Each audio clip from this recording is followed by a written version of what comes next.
for today muna, ang ating pong magiging inspirasyon sa araw na ito. May babasahin lang ako, partner, napakaganda ng mensahe. Sabi niya, at the end of life, what really matters is not what we bought, but what we built. Alright? Material possessions may bring temporary joy, but the things we create, memories, relationships, and positive impacts leave a lasting mark, mga kaibigan. It's not about how much we own, but about how we use what we have to make a difference. Okay? What we got in life will fade away, but what we shared with others will always be remembered. Sharing kindness, love, and time with those around us brings, true fulfillment. Simple acts of generosity, a helping hand, or a kind word can mean more than any expensive gift. Our competence and achievements may earn us recognition, but our character defines who we truly are, mga kaibigan.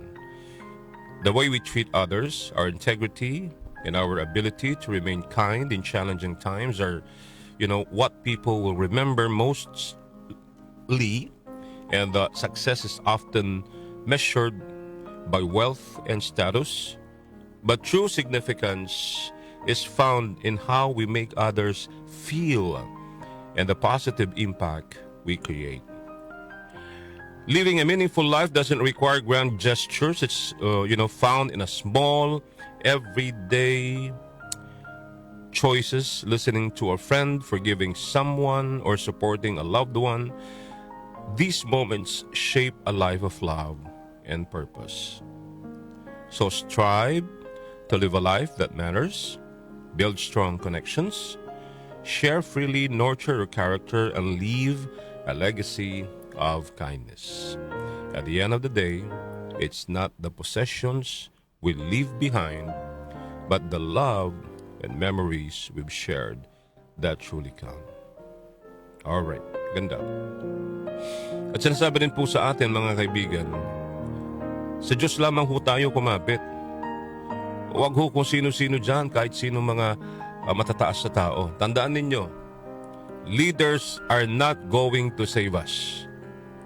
Leaders na masyado nating iniidolo, sinusuportahan po natin, na masyado nating, anong tawag doon, parang masyado na tayong sa kanila. Parang, because of the support ng we're doing, parang nasosobra na natin, nakakalimot na tayo. No? Akala natin sila ang savior po natin. Okay? They cannot save us. They only care, I'm sorry, walang masasaktan, but they only care for the world and not the word. The world and not the word. Meaning, it's only God, it's only Jesus who can save us at the end of the day. Alright? Yun po yun, ha? Only Jesus can save us. Only God can save us at the end of the day. The leaders, it's the world, not the word. Kaya sabi ho sa Colossians 3:15-17, mga ka-music, paghariin ninyo sa inyong puso ang kapayapaang kaloob ni Kristo sapagkat iyan ang dahilan kung bakit kayo tinawag sa iisang katawan. Magpasalamat ho kayong lagi. Ang salita ni Kristo Jesus, hayaan ninyong lubusang manatili sa inyong puso.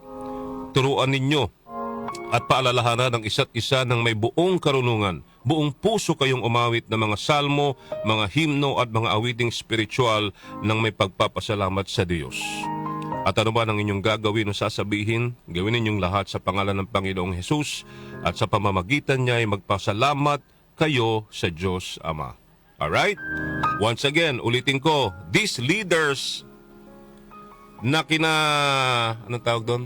Na kinababaliwan ninyo, na masyado nyong sinusuportahan, are not going to save you or to save us. They only care, that's the truth, they only care for the world and not the word. Amen? Amen. Alright. 6:10 na ho ang tamang oras sa aming relo, mga kaibigan. Maraming salamat. I hope meron po tayong inspirasyon. Sina Joel Grosme at Darlene Olanyo, MOK sa 774.